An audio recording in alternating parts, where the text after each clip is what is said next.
Mercoledì 19 aprile, San Leone IX Papa. È il 109° giorno dall'inizio dell'anno, ne mancano 256 al termine. Il sole sorge alle 6:19 e tramonta alle 20:02. La luna si leva alle 6:09 e tramonta alle 19:19.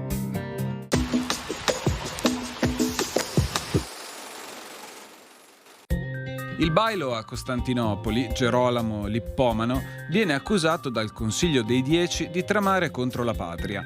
3 giorni dopo viene incaricato Lorenzo Bernardo di arrestarlo e portarlo a Venezia. Il 19 luglio, arrivata la galea al Lido, il Lippomano cade in acqua e annega miseramente.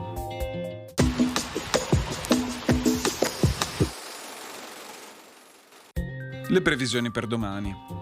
Cielo in generale molto nuvoloso, salvo locali schiarite più probabili sulle zone meridionali e costiere nella seconda parte della giornata. Precipitazioni diffuse nella notte fino al primo mattino, poi sparse fino al tardo pomeriggio con fenomeni più frequenti sulle zone montane. In seguito progressivo diradamento e successivo esaurimento delle precipitazioni sui settori centro-orientali. Probabili rovesci o temporali.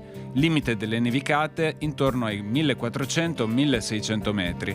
Localmente a tratti a quote più basse nelle valli Dolomiti metri. Temperature minime stazionarie o in lieve aumento, massime in generale calo, con valori sotto la media del periodo. Venti in quota in rinforzo da sud-ovest nel pomeriggio sera.